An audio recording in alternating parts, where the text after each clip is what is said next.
Prepare for an irresistible Thanksgiving meal at Whole Foods Market. Pick up an organic fresh whole turkey at the everyday low price of $3.99 per pound. Pro tip, shop today for the best selection. Or simply let Whole Foods Market cater your holiday with an elevated spread including gourmet turkey, sides like truffled Parmesan mashed potatoes, delicious desserts, and more. With holiday wine starting at $7.99, Whole Foods Market has Thanksgiving covered. Must be 21 plus. Please drink responsibly.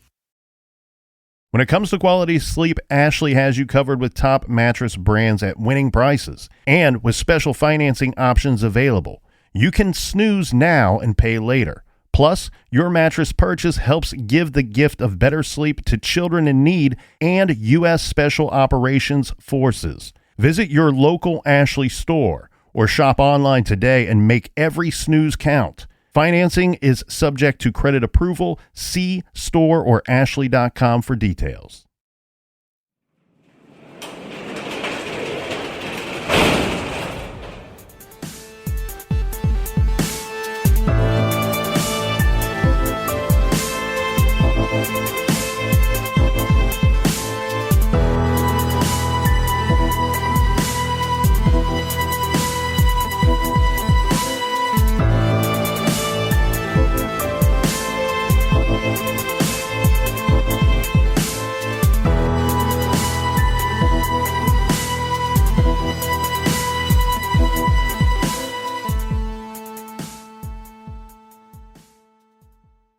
Welcome to True Crime Garage. Wherever you are, whatever you are doing, thanks for listening. I'm your host, Nick, and with me, as always, is a man that would rather die of exhaustion than starvation. He is the captain. And I'm just like Post Malone. I'm always tired, baby. It's good to be seen, and it's good to see you. Thanks for listening, and thanks for telling a friend.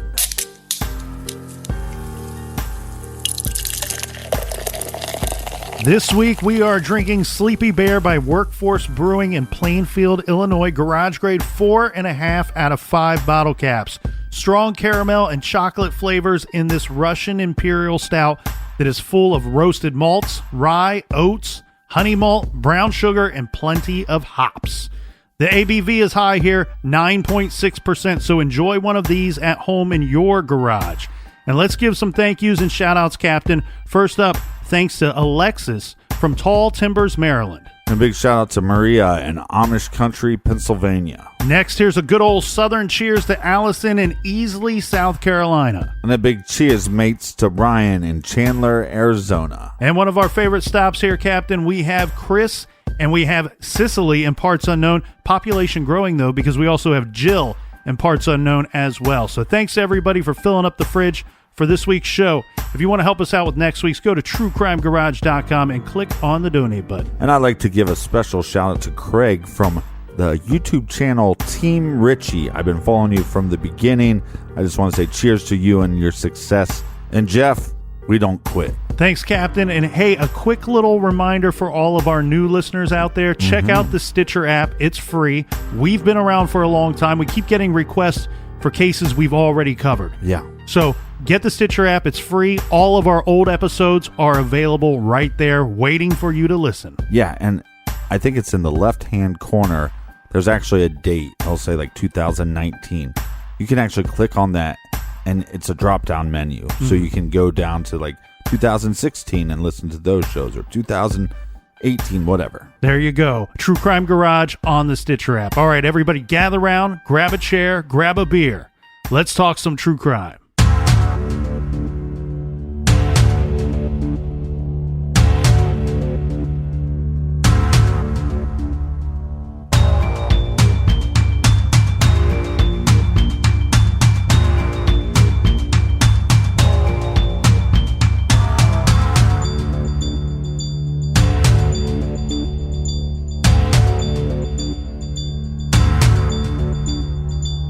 Tonight in the mystery surrounding the missing mom, Michelle Fiore with WBBM News Radio 780. What happened?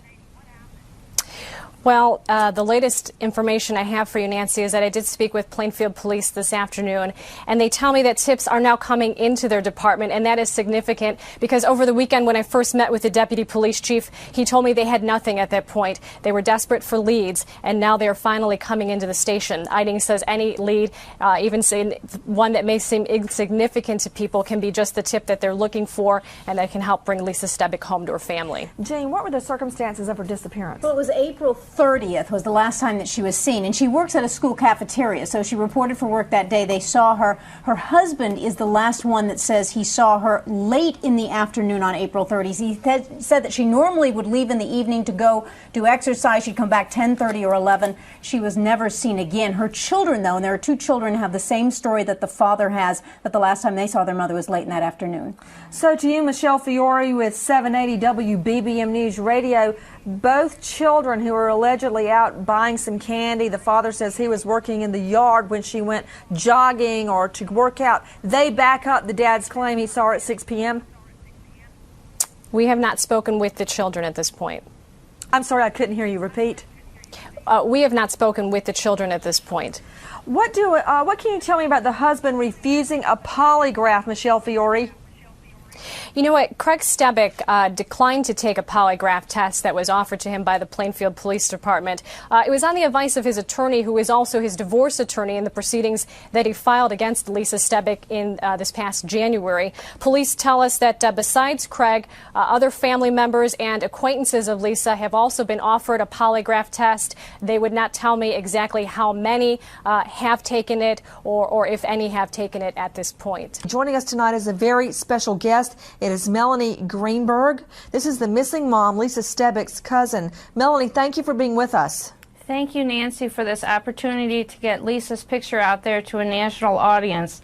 We're hoping someone will see her and have some new tip or lead to give to the Plainfield Police. They need something new to go on, even if it seems like an inconsequential fact. Please call the Plainfield Police and bring Lisa home safely to her children and her family. Tonight with us, Melanie Greenberg. This is Lisa's cousin. I wish you peace. I wish that you find her alive. I can't even imagine going through what you're not knowing if she's dead or alive, or possibly alive somewhere, needing medical attention or needing help. Tell me the last time you saw her. Well, as cousins in a large family, our last big family gathering was in December at a holiday gathering. Her sisters are extremely close to Lisa, and they last spoke with her on the Thursday before the Monday that she was missing. They had a lengthy conversation. Lisa was in very good spirits, and you know, it's a total mystery to us, Nancy. We just can't understand, because Melanie, there's no way that she would leave her children.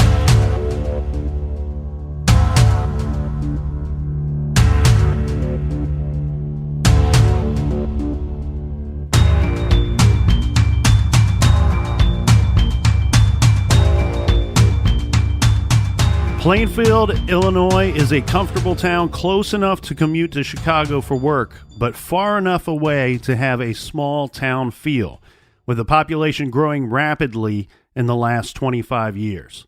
Open spaces and farms mingle with newer subdivisions. The old sections stand in contrast to the new developments. But the neighbors are friendly regardless if you live in one of the new golf course communities or in one of the older sections. This is a community where you can live safely and raise your family in the comfort that Plainfield encourages. Now, the newer houses are not just from the economic boom that has allowed families to leave the familiar suburbs and venture further out down I-55 to Plainfield, but some are replacement houses for the ones destroyed by the August 28, 1990 tornado. This tornado killed 29 people and injured 350 people. More than 1,000 homes were damaged or destroyed. The tornado made it across more than 16 miles in only 8 minutes. This tornado destroyed the only Plainfield high school at the time that is now called Plainfield Central High School. Lisa Michelle Rutenberg was born on May 19, 1969 in Park Ridge, Illinois. She went on to attend Libertyville High School, where she competed on the swim team and was involved in dancing.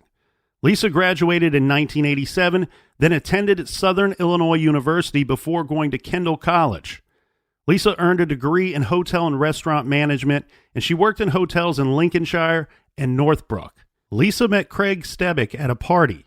They dated and later got married on April 6, 1993. This was in Jamaica as the two eloped.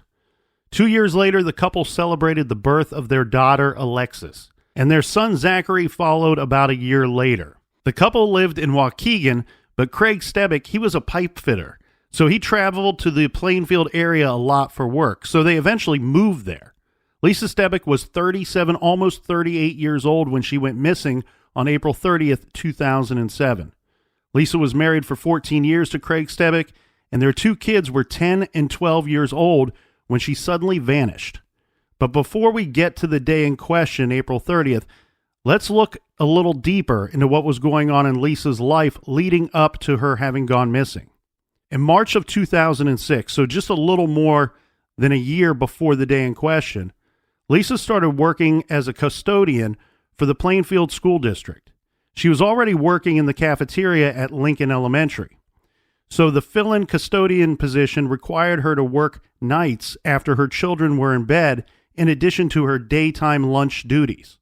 About a year later, she stopped the custodial work. At the time of her disappearance, she was only working at the Lincoln Elementary School cafeteria. Sloppy Joe, meatloaf sandwich. She was employed by Sodexo Food Service. She prepared lunches for the school students and earned less than $10,000 a year. Now, as a part of her routine, she would work out about 3 to 4 nights a week, starting around 6 until the gym closed, which was at 8:30 p.m. She used the gym at the local high school. She was easily remembered at the gym for her energy and how happy she was when she was there. Before she vanished, she recently lost about 30 or so pounds. Good for her. Lisa posted a profile on aerobicfriends.com. She was seeking female friends to work out with. On the website's profile, she said she wanted to include her children in her exercise routine. She also posted to health.exercisefriends.com asking how she could find running or walking partners in the area. Again, she was hoping to find, quote, female friends only, end quote, to join her in exercise. Right, but I'm just going to put this out there. She might only be looking for female friends, but I'm sure that anybody could browse the different people looking for friends. Oh, yeah. You know what I mean? So there could be some gym creeps out there, scouring the internet for women looking for workout partners. Nothing like a good old-fashioned gym creep. No, they give you the creep eye, but it's also the stink eye. Well, Lisa listed her workout goals to include increased cardio, tone up, and simply get out more, meet new people, and just have fun. She stated, I am a parent and I would like to include my children in my health activities.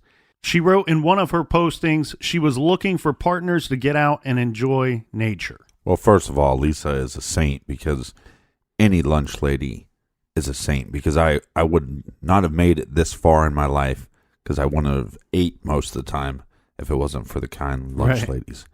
Second, she's trying to improve her life, not only physically, but also, hey, I've been married for a while. I have some kids.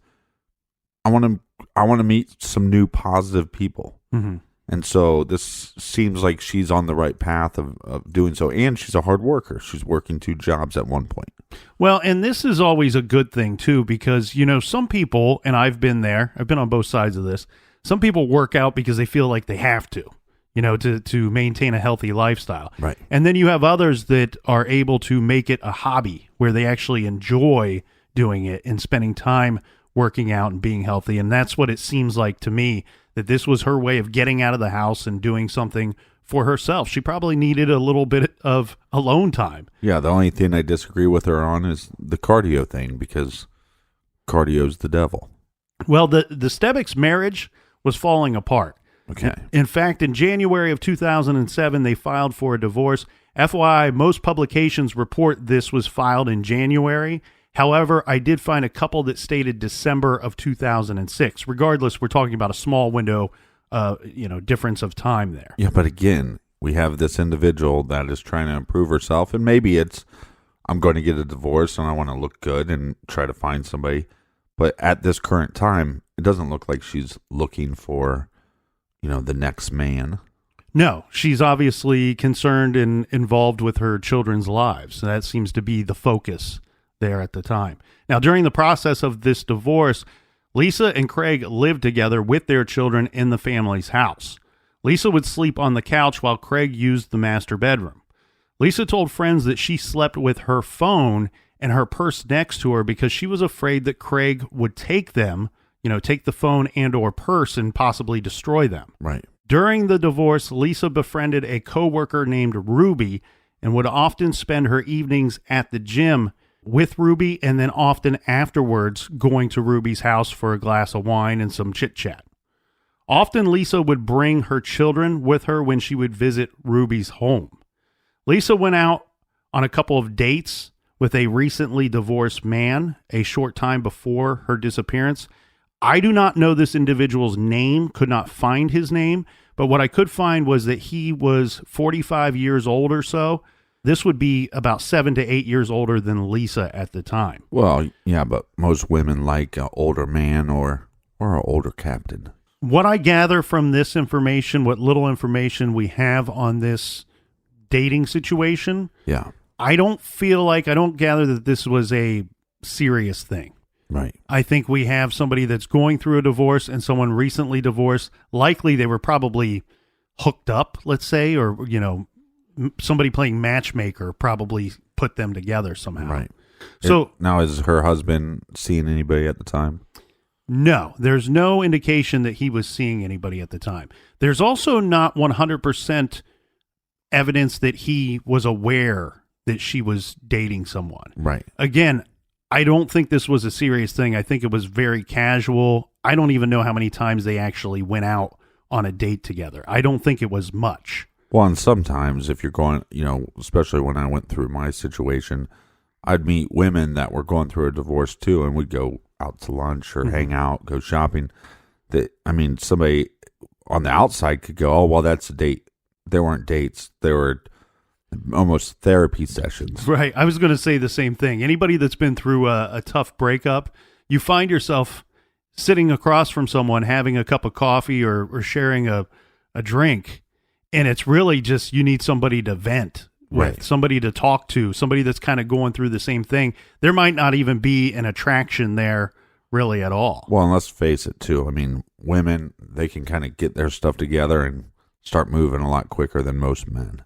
Most men, especially married for 14 years, he's probably looking a little schlubby. He probably has to get his stuff together. Well, let's go through the day of the disappearance. According to all reports, Lisa Stebic was last seen by her husband on April 30th, 2007. But it's not just that simple, right? So let's go through this. Lisa had spent most of the day going about her typical routine. She worked at Lincoln Elementary School. The lunch shifts were typically somewhat of shorter shifts, so Lisa left the school around 2:30 p.m. She picked up a sandwich from Jimmy John's on Route 59 and ran some errands before returning home. Her routine was to pick up her 10-year-old son, Zach, from Walker's Grove Elementary School at around 3:30 p.m., though no one could say with certainty that Lisa picked up Zach that Monday. Friends say Lisa... Wait. They don't know who picked him up?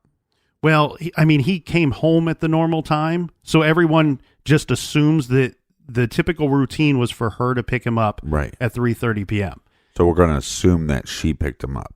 Yes, we just don't have anybody that says, I specifically saw Lisa pick up Zach that day. Well, wouldn't he know? That's one of the tricky things with this case, and we'll get into that in a little bit.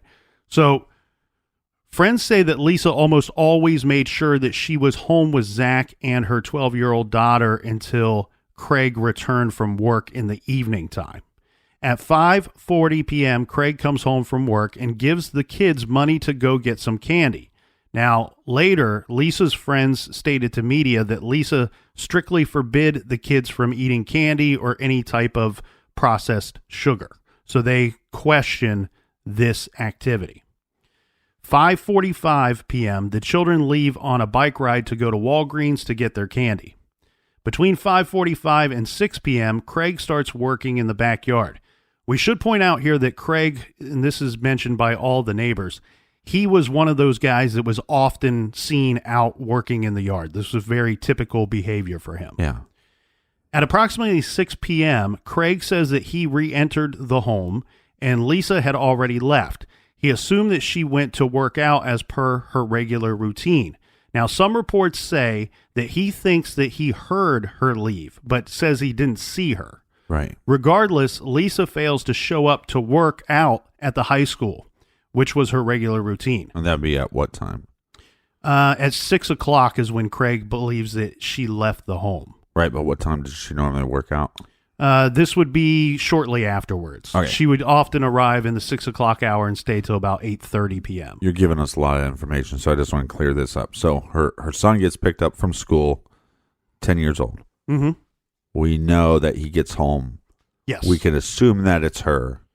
We Yes. have nobody saying that they saw her, but let's just assume it's her. Then the husband gives the kids money to get candy, which she wouldn't be down with, but we're also assuming that she's at home at this point. Mm-hmm. And then he states that she leaves the house roughly around 6 o'clock.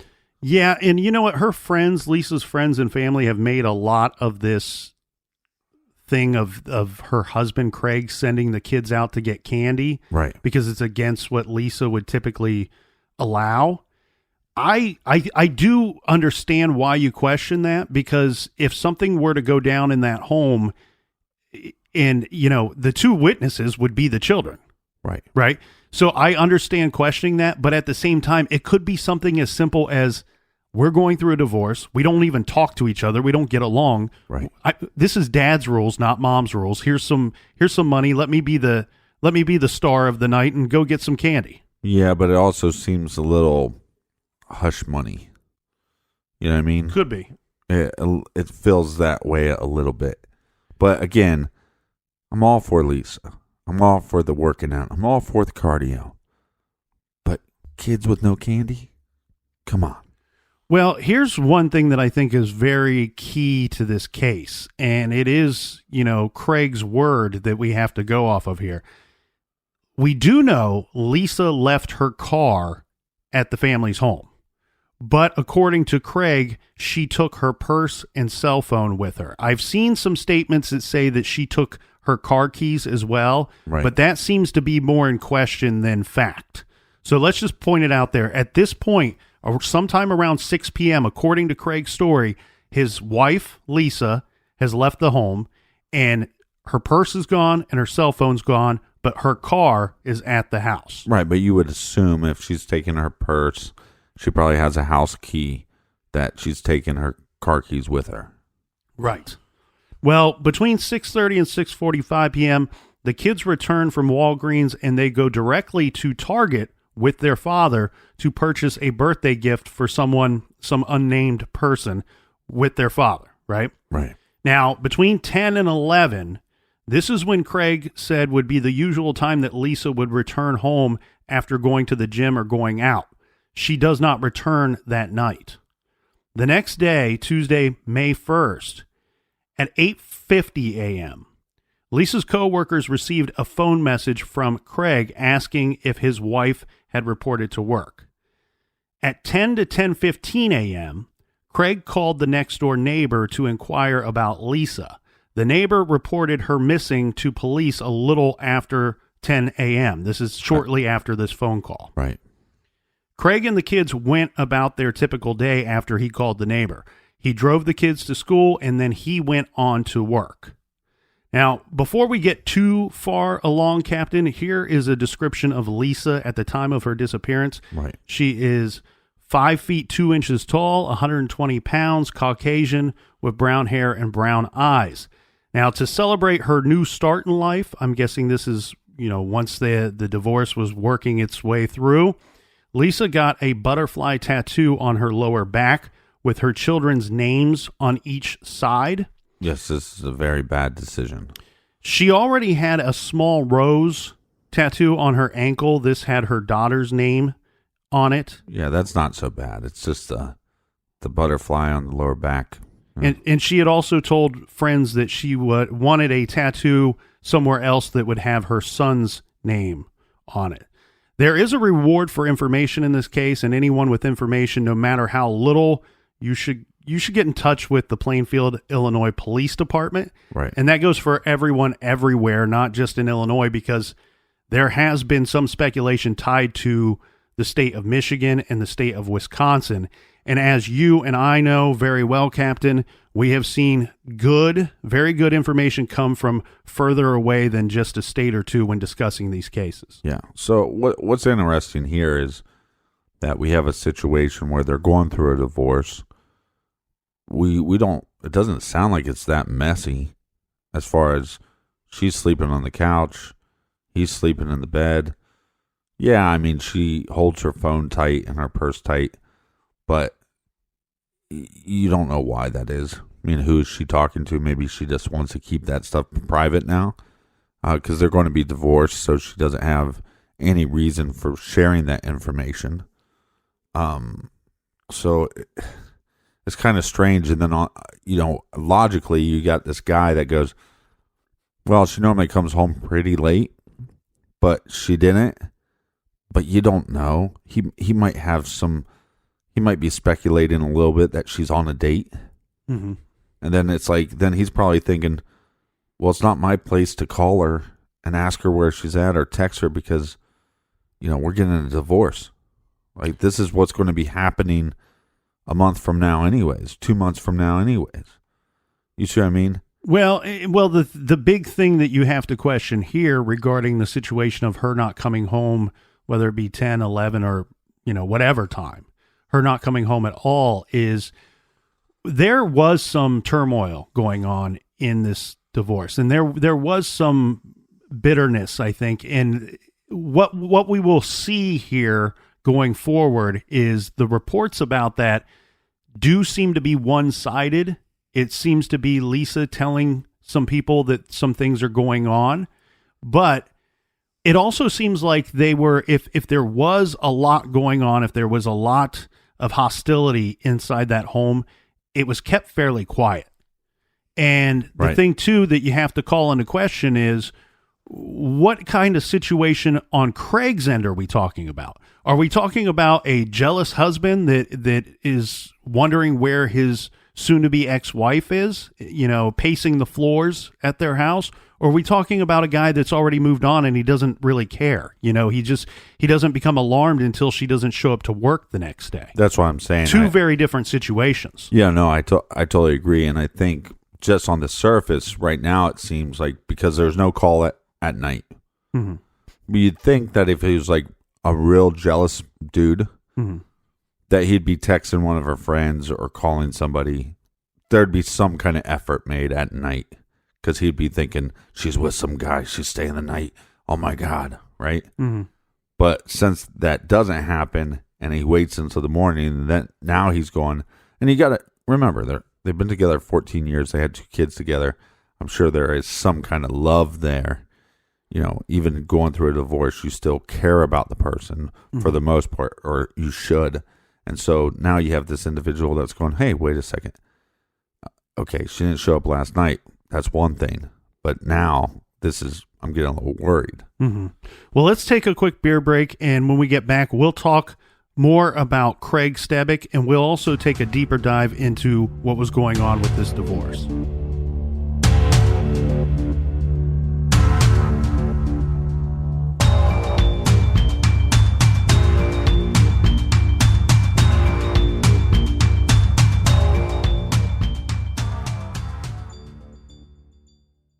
Prepare for an irresistible Thanksgiving meal at Whole Foods Market. Pick up an organic fresh whole turkey at the everyday low price of $3.99 per pound. Pro tip, shop today for the best selection. Or simply let Whole Foods Market cater your holiday with an elevated spread including gourmet turkey, sides like truffled Parmesan mashed potatoes, delicious desserts, and more. With holiday wine starting at $7.99, Whole Foods Market has Thanksgiving covered. Must be 21 plus. Please drink responsibly. This show is sponsored by BetterHelp. Do you look forward to the holidays? Maybe you struggle with seasonal blues. This time of year can be a lot, and it's natural to feel some sadness or even anxiety about it. But adding something new and positive to your life can counteract some of those feelings. Therapy can be a bright spot, something to look forward to make you feel grounded, and to give you the tools to manage everything going on. If you're thinking of starting therapy, give BetterHelp a try. It's entirely online, designed to be convenient, flexible, and suited to your schedule. Just fill out a brief questionnaire to get matched with a licensed therapist and switch therapists at any time for no additional charge. Find your bright spot this season with BetterHelp. Visit BetterHelp.com/garage today to get 10% off your first month. That's BetterHelp, HELP.com/garage. Rosetta Stone is the language learning program with a lasting impact. I've been using their app to learn French, and it's not just about memorizing words, but actually having real conversations. And it's not just French. They offer 25 languages. Right now, Rosetta Stone has an awesome holiday deal, 50% off their lifetime membership. Every language, unlimited access forever. For anyone keen on diving deep into a new language, check out rosettastone.com. It's a game changer.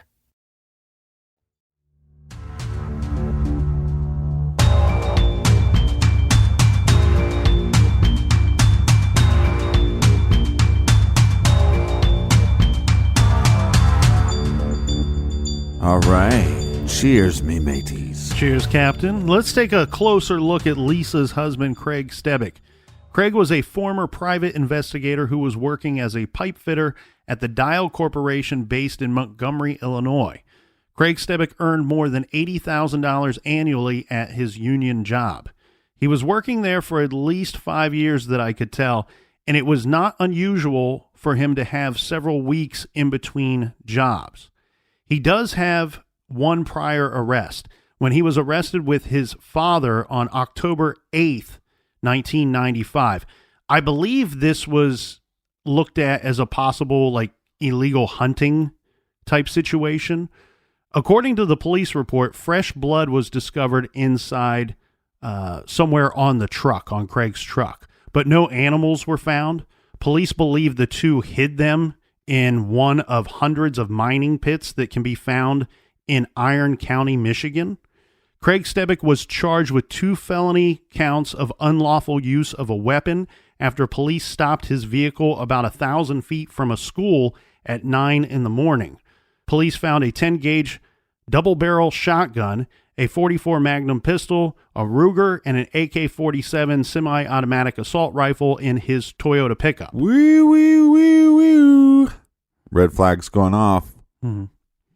I think that's what a lot of people are probably thinking. That's a lot of guns. Right. But like we were talking about earlier, maybe not so much. There's a lot of people in this country that hunt all the time. Regardless if it's hunting season or not. Correct. And one thing we should point out here is that Craig's family, I believe it might be his father, someone in his family owns a good deal of property up in Michigan that they use often for hunting purposes and, just to get away. And what you and I do know from, several friends and things like that, certain parts of this country, people just hunt when they feel like hunting, especially if they have a good deal of land. Now, Craig was also charged with 4 misdemeanor counts of unlawful use of a weapon, operating an unsafe motor vehicle, and driving while his license was revoked. So, like you said, most people thinking a good deal of red flags. The only real red flags here are the obvious. This man owns several guns. If he was hunting illegally, well, we do know he was operating his vehicle illegally. This is a guy that is going to kind of do what he wants when he feels like doing it. So let's take a look at this divorce, shall we? This was a mutual thing. And this was actually the second time around with the divorce proceedings for the Stebics. The first time the divorce was called off by Lisa after the birth of their daughter. Then Craig Stebic filed for divorce after 14 years of marriage in January of 2007. So just 3 or 4 months before Lisa disappeared. Craig says he filed for divorce when his wife declared, quote, she didn't want to be married to me anymore, end quote. He said the couple rarely spoke in 6 months. living separate lives under the same roof. His divorce petition cited irreconcilable differences. Both parents sought joint custody of their children, with Lisa Stebic as the residential custodial parent, child support, and division of their marital properties. So there doesn't seem to be anything crazy going on there, right? It all seems kind of very mutual. We're going to split up our properties. We're going to have shared custody. You're going to have the kids most of the time. All pretty regular stuff, in my opinion. Well, and to me, it sounds like this guy's going, hey, look, you don't want me. You don't want to be married to me. Okay. But he's taking the steps. He's not doing one of these maneuvers where the guys go, oh, you don't want me. You don't want to be married to me. You're going to have to divorce me. Mm-hmm. He filed the paperwork. Mm-hmm. So he, on some level, it looks like he's going, okay, well, let's get this process going and let's get this over with. And we both can move forward with our lives. As an outsider looking in, it appears to me, Captain, that these two were probably staying together or trying to make it work for some time, probably just for their children. Yeah. So Lisa's complaints against Craig were somewhat different. She states that he's unnecessarily relentless, he's cruel, inconsiderate, domineering, and verbally abusive. Now, in the divorce proceedings, there's a claim made by Lisa Stebic that Craig, her husband, is an unfit parent, and she cites one instance where she claims that one of the children was allowed to handle one of his loaded guns. She also says that he was very, very lackluster in the way that he cared for these guns, meaning the way that he just kind of kept them around the house. Right. According to Nancy Grace and CNN, on the day Lisa disappeared, she mailed a petition to her attorney seeking to have Craig removed from the home. Craig Stebic says he knew nothing about these papers. Yeah, but this is kind of weird, too, because it seems like they're both filing for joint custody. And so she's saying that you're verbally abusive, you're not a fit parent, but I'm going to give you custody half the time. Mm-hmm. That just contradicts itself. Yeah, it's weird, but what I think that this filing this petition to have him removed or evicted, we should say, from this home, may point out a situation where the proceedings weren't moving along fast enough for Lisa at some point. I mean, They're living together. That's got to be incredibly uncomfortable. We've talked about other cases where this stuff happens, where people decide we're going to share the same roof, we're going to get through this somehow, and then one day we'll be separated. That's not a comfortable thing for either person, I have to guess. It's the worst thing you can imagine. However bad you think it is, it's worse than that. Mm-hmm. I once was doing the dishes and had my ex come up and she was laughing with anger for no reason. I haven't talked to her in weeks. Mm-hmm. She was laughing with anger and said, I can't wait till you're out of here. It's like, what did I do? I haven't talked to you for 3 weeks. Yeah, my parents used to tell me the same thing. The only prior police action regarding the Stebic's household, Plainfield police were called to the home at Red Star Drive for a report of a non-violent, that's very key word, non-violent verbal fight between the couple. In an interview, this took place on May 10th, 2007, Craig said he called the police when his wife showed up intoxicated after being out all night. So Craig called the police. Now, later, a friend of Lisa's said that Lisa told her Craig locked her out of the house. So regardless, Craig was the one that made the phone call. Something happened that police showed up that night. Well, look, during that whole time, yes, it's not your wife anymore, or it's not going to be your wife. They're still your wife. I think there's a lot of people that are separated, quote unquote, separated, and they just start acting immature. And I could see it going both ways. Yeah. She's going to go out for a little bit. She goes and has some drinks. Maybe she forgot her house key. Somebody picked her up and, I'm going to lock you out. Yeah, or it's so late that you just think, oh, you just expect me to stay at home and take care of the kids while you go do whatever you want to do? Lock the door. Well, and again, though, I think the key word in there is non-violent. That is not Craig's words. That's not Lisa's words. That is the words of the responding officer to the call. Yeah. Now, after she went missing, after Lisa disappeared, of course, the search and investigation began immediately. First of all, the husband, no matter what, we need to look into. Oh, yeah. But the fact that they're going through a divorce, it's like, double check that box, please. Yeah. We have shirts, True Crime Garage shirts that say the husband did it for good reason. Well, we used to have those. I think they're sold out. We sold out of them. That in its own way is funny. Yeah. In that same interview that I just mentioned, this was with Fox News, Craig said that he thinks someone picked up Lisa for her exercise class the night that she went missing. Now, on Thursday, May 3rd, just 2 days after Lisa is reported missing, there is quite a bit of searching going on, specifically searching the area behind the Stebic's house. Plainfield Emergency Management Agency personnel searched the park across the street from the Stebic's house because Lisa reportedly walked and jogged there often. Hate to cut you off, but I think the idea is that we have this story coming from her husband, and he was working in the backyard all night. Mm-hmm. So then it starts becoming, well, nobody has really seen her once the boy is picked up from school. Right. So who knows if he did something to her during that time period, and was he burying her in the backyard?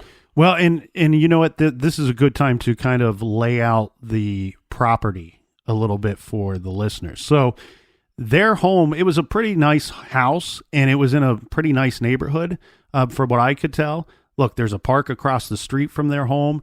Their backyard was surrounded by a privacy fence because they had a in-ground swimming pool. Right. So this looks to me from the pictures I saw to be probably a 6-foot tall fence.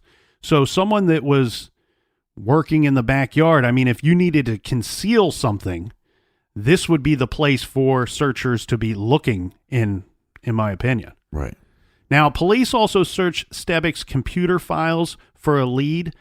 Plainfield Deputy Police Chief Mark Edding told FoxNews.com that Craig Stebic voluntarily handed over the family computer to the police. Of course he did. But now remember, he was a private investigator. A website, www.findlisastebic.com, is started, and missing flyers were distributed. Again, this is the Thursday after she went missing. Right. The next day, on May 4th, Lisa Stebic's cousin, Naperville resident Mark Greenberg, and his wife, Melanie, held a press conference in front of Lisa's house. On Sunday, May 6th, Plainfield police told reporters that they have no reason to suspect foul play so far in the Stebic disappearance. They have investigated Craig Stebic's computer records, spoken to his friends and associates, and interviewed Stebic himself several times. Police also told reporters Lisa's cell phone and credit cards have not been used since her disappearance on April 30th. Yeah, but is it... Tell me if it's just me. He was a private investigator for a while. Mm-hmm. Does that make you a little more suspicious? Doesn't it make you a little like... You would know what to do? Yeah. This guy, he's playing with a little information, right? So, great that you turned over the computer records, but what does that mean? You know, right. Is there another computer that we're not aware of? Yeah, and here's the thing, too, that everybody needs to completely understand. It's not so much like, it's not like Craig shows up to the police department and goes, here's my computer, thought you might want to take a look. It's more of a, hey, Craig, we want to take your computer and look at it. And he goes, well, okay. You know, it's so when they say voluntary, that's the situation. Yeah. Now, we're going to see the tides shift quite a bit here, though, Captain. But it's creepier if he shows up with his computer. Right. I got my computer for you. It's still in the box from Best Buy. Hey, I listen to True Crime Garage. They study computer. Yeah. Here's a shift in the tides, though, Captain, because now we have friends of Lisa Stebic who are telling the media that Lisa was frightened by Craig and she was attending counseling at the Guardian Angel. This is an agency that provides services to battered women. Friends also say Lisa suffered verbal abuse from her husband and after divorce proceedings began, would sleep on the living room sofa where she kept her personal belongings constantly by her side. Right. On Monday, May 7th, a $20,000 reward for information is announced. Women are natural snoopers, right? Okay. It's true. Put down your cell phone for a while and just see if they pick it up. They're going to pick it up. They're going to look through it. They're natural snoopers. They're a little nosy. That's okay. But you wonder, is this guy, I mean, what was his motivation to be a private investigator anyways? I just wonder if he's a natural snooper too. And that's one of the reasons that she's keeping all these things beside her when she goes to sleep, because he's a natural snooper. Even if he's not like jealous, even if he's just like, yeah, we're getting a divorce, whatever, but he might go, well, it's kind of funny she didn't come home that day. She's at the bar pretty long that night, and he just wants to know. Maybe he's not even jealous about it. Well, there might be some truth, or a lot of truth, to him being controlling, because one thing we do know regarding her cell phone, this was a phone that he kind of supplied to her. Right. And it looks like he was pretty much in charge of this cell phone. Everything I could find suggests and points to that it was a prepaid cell phone, and that he was kind of in charge of the minutes that were applied to this cell phone, and he would keep the minutes quite low. Oh, that's nice of him. Yeah. Well, on Tuesday, May 8th, Craig Stebic refuses a polygraph test at Plainfield Police Station and is refusing to go into the police station for further interviews. And he asked that law enforcement not interview his children as well. Now, this other bit is less fact and more speculation, but there are stories out there that on the same day, Craig Stebic supposedly does not answer the door when FBI agents show up on his doorstep. Yeah, that's odd. But back to the polygraph test. Would you take one? No. I mean, and we've pointed that out a bunch of times on the show. Yeah, because but the idea for me would be what's the win? I mean, even if you pass it, nobody believes it anyways. Right. It's a you can't win situation. Right.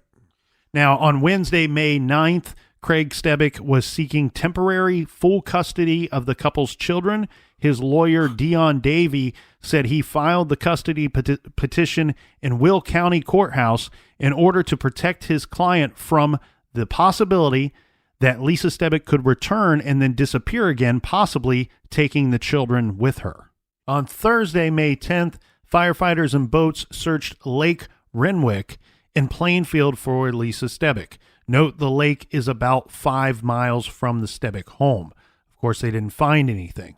And also, authorities in Crystal Falls, this is in Michigan's Upper Peninsula, searched a cabin there, this belonging to someone in Craig's family. Actually, I believe it was his father's. We discussed this earlier. But nothing came of this search as well. Saturday, May 12th, officials from the Plainfield Emergency Management Agency continue to focus on large water areas, retention ponds, bike and jogging trails, parks, and natural areas within the village of Plainfield. Volunteers distribute hundreds of carnations to businesses throughout the Plainfield area. Attached to each flower is a photo of Lisa Stebic and contact information to report tips on her whereabouts. So volunteers gathered at a gazebo around the corner from the Stebic residence. This was to pin Stebic's photo to the carnations to be handed out on Mother's Day in hopes of someone identifying her. Alongside the gazebo was a makeshift memorial with flowers, stuffed animals, and a sign that read, "Lincoln isn't the same without you."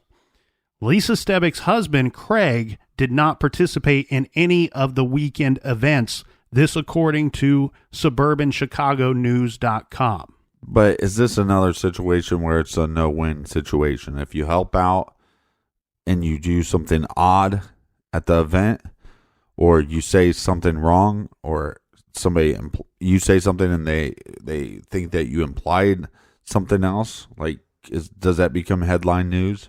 Well, I see what you're saying, and it's a tough situation. Okay, so let's say that he is grieving or wants to protect his children from the media. Right. But what ultimately is going to happen, and we've seen this with the Scott Peterson case and other cases along the way, what's implied here is that from the general public, is that you don't care, that your efforts aren't being focused on finding this missing person? Right. And why is so many other people focused on finding her? Do you know something we don't know? So that's what I believe is implied here. Whether that's correct or not remains to be seen. Now, on Monday, May 14th, Plainfield Police and FBI Evidence Response Team and Special Operations Unit from the Joliet Police Department conducted a midnight search of the Stebic's house and vehicles. They raided the Stebic's home, taking pillows, blankets, and towels. They also confiscated the family's 2 vehicles, a 2002 Chevy S10 pickup truck and a 2004 four-door Saturn Ion. Both vehicles were registered to Craig Stebic, but the Saturn was used by Lisa. So I'm a little confused. They raid the guy's house, but when they ask him for things, he gives it to them, other than the polygraph. Yes. Well, but, I mean, you're going to count on finding things that you wouldn't find in a voluntary search. If you just show up in the middle of the night, maybe he's unprepared and you can find the evidence that you're looking for. It's clear that at this point, even though they're not vocal about it, the local police department believe Craig had something to do with his wife going missing. Possibly, or they just don't have any other leads or have anywhere else to go, so they just keep circling back around. And guess who's going to be the first person you circle back around to? Right. Well, on Saturday, May 19th, Lisa Stebic's family and friends celebrate her 38th birthday with a candlelight vigil. Again, Craig Stebic was absent from the vigil, as was the couple's 2 children. Well, I don't know if I agree with the kid thing, but all of her friends, you're going through a divorce, and now there's bad things. Look, it's just weird that it doesn't seem like there was so many bad things said about this guy until she went missing. On Sunday, May 20th, the Naperville Sun exclusively reported that blood found on a tarp in Craig Stebic's truck matched the DNA of his wife, Lisa. Craig Stebic, speaking through the door of his home on Sunday, told NBC5 that the blood may be from a deer, adding that he had been deer hunting in the Upper Peninsula of Michigan recently. A DNA test, though, determined that the blood on the tarp was, in fact, Lisa's, and authorities used that information to convince a judge to issue a search warrant that was executed at the Stebic's Plainfield home. So take that all into factor there. Right. What we're finding out later, this seems like news on Sunday, May 20th. However, what we learn on that day is, remember back when we took their vehicles, we found this information, and this is what allowed us to gain access basically to their home and property whenever we want, because we have a judge saying so. All right, so hold up. Hey, this tarp, they test the tarp that they find in his truck. Right. And it's definitely her blood. They determined through DNA testing, yes, her blood. Yeah. And look, there could be some logical explanations for that, but that seems very, very suspicious. Extremely suspicious. We should point out, though, usually when you have a situation like this, this indicates that they probably found a very small amount of blood. The reason why I say that is we have seen cases where they find a situation with a large amount of blood. Right. And they determine that, hey, we need to make an arrest because we probably have a murder investigation going on, not a missing persons case. Right. So the situation here appears to be a very small amount of blood because they do not arrest Craig Stebic. But this, I mean, the police essentially at this point are sharks circling this dude, and they're going to be circling closer and closer and closer. Right. On Tuesday, May 22nd, Craig Stebic goes to court for the child custody hearing. Now, the judge denies Craig the motion for full custody, as his wife is missing at this point, right? And then on Thursday, May 24th, NBC5's Amy Jacobson reported that the FBI seized high-powered assault rifles and handguns from the Stebic's home. Yeah. No surprise to us, Captain. We know that this is a guy that has a lot of guns. Yeah. On Friday, June 8th, police announced that they would interview people as far away as Iowa and the Upper Peninsula of Michigan looking for clues. And Plainfield Police Chief Donald Bennett confirmed that cadaver dogs were used during the search for Stebic. Quote, "We did have cadaver dogs in the residence," end quote. I can't give any specifics about what the dogs did or didn't do while in the residence, he said. Now, on one of those prior searches, cadaver dogs were brought in and made a positive hit. This is according to an unnamed source, that they made a positive hit on an article in the home. It was not immediately clear whether the dogs zeroed in on an article of clothing, a piece of furniture, an appliance, or some type of other item in the home. Yeah. On Sunday, June 10th, police searched ditches along a construction site in Montgomery and around Silver Spring State Park.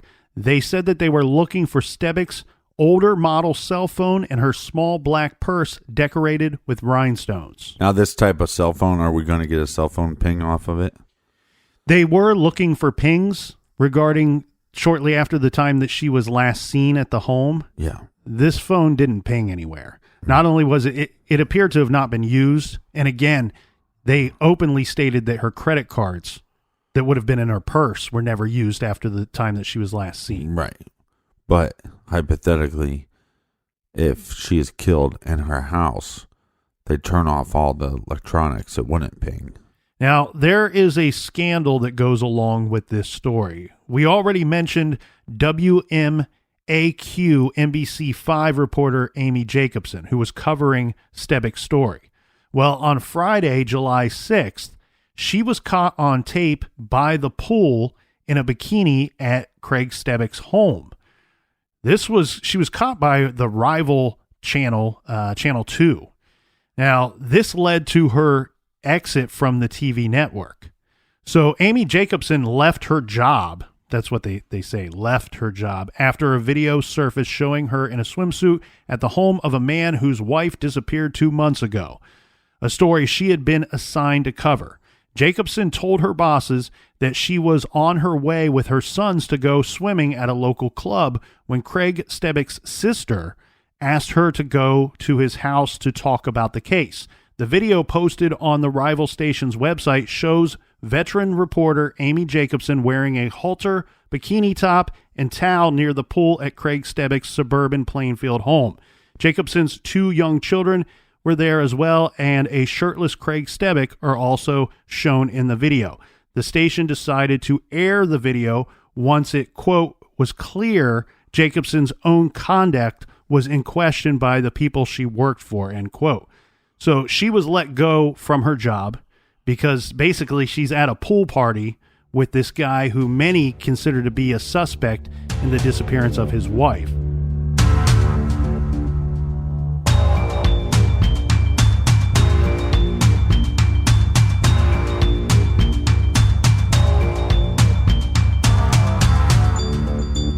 All right, so much more to get to tomorrow in part 2.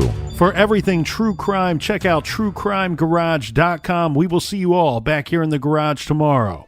Until then, be good, be kind, and don't litter.